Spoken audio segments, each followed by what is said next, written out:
Welcome to the Viking Shipyard. If you want to build your own Viking boat, then this podcast is for you. My name is Andy Bennett. Follow me as I undertake the step-by-step process to build and sail a replica of a 900-year-old Viking lapstrake sailboat.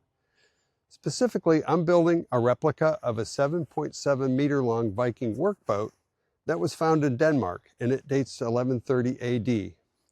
The boat dimensions come from the Gislinge boat open source project. It's published by the Viking Ship Museum in Roskilde, Denmark. Foraging for useful white oak branches is my most time-consuming and iterative task in building a Viking ship. I've got an app on my phone that helps me identify white oak trees and their subspecies like scrub oaks and bur oaks. And here's some examples here. Here I'm using my vinyl templates, and I've identified here, I hope, it's the rear bulkhead that's going to go right at the very back of the boat. And here's the piece that I've cut off of a white oak. Here's a similar one for the fore bulkhead in the front of the boat, and this comes from a bur oak here. And then over here, I don't know if this one's going to work or not.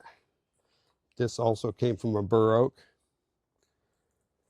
And then I've got some side view templates of frame number 2 in the aft. Here's some that I haven't found pieces for yet.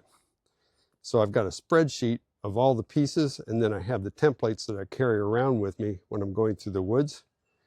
And if I identify a piece of wood that looks like it might make sense, I see if I can make a fit. And if it does fit, then we go back to the woods with some chainsaws and cut it and bring it back and see what we can make out of it.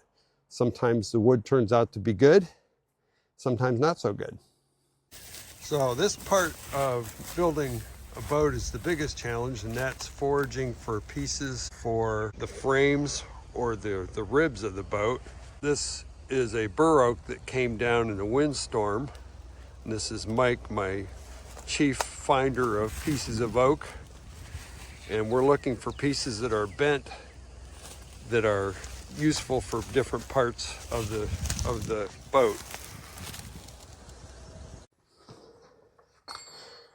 Well, that was a pretty good haul. Yeah, absolutely. That was very productive. I'm excited. So this is an oar lock.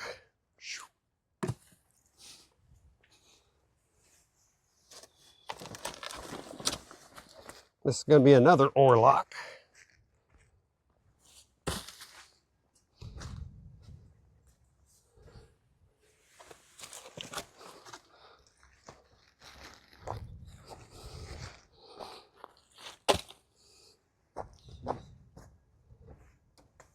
Barely used any bar oil. Oh yeah?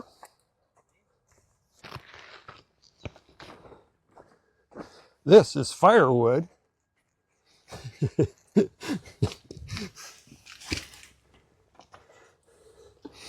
This is a bendy twisty piece that might become one of the frames or a piece of a frame.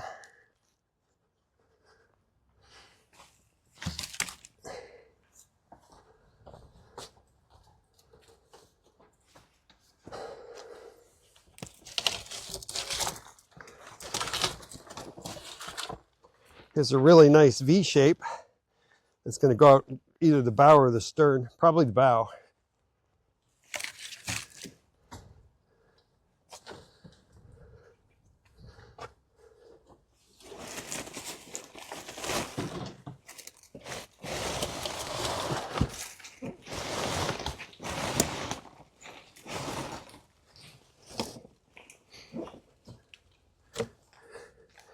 Here's another nice piece for a frame. Whew.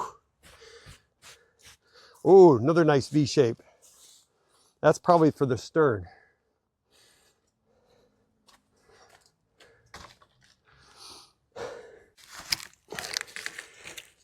What I'll do is I'll put some anchor seal on the end grains on these. Yeah, yeah. So that as they're drying out, they don't split. Perfect. Until I can get Boy, it's a nice to get wood, those trimmed isn't it? down. Yeah, it's really nice wood. Not much growth each year. Very No, it tight came out very grains. dense, very dense.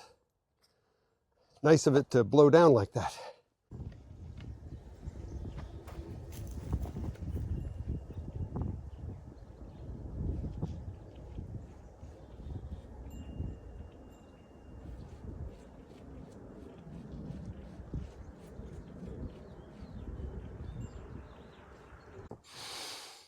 I guess the only other wisdom that I would impart is that working with green wood is pretty fickle.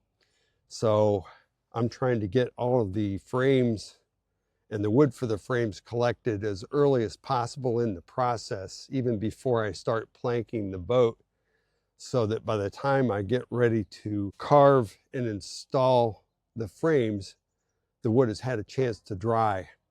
So that means I want to get started on finding those pieces of wood as early as possible in the process.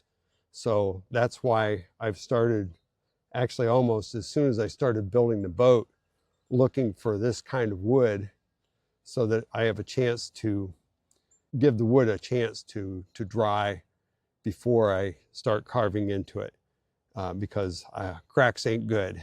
So anyway, I hope you've enjoyed this video.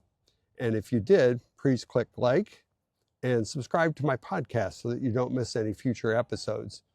And as always, if you're in the Minnesota area, please stop in. Helping hands are always welcome around the Viking Shipyard.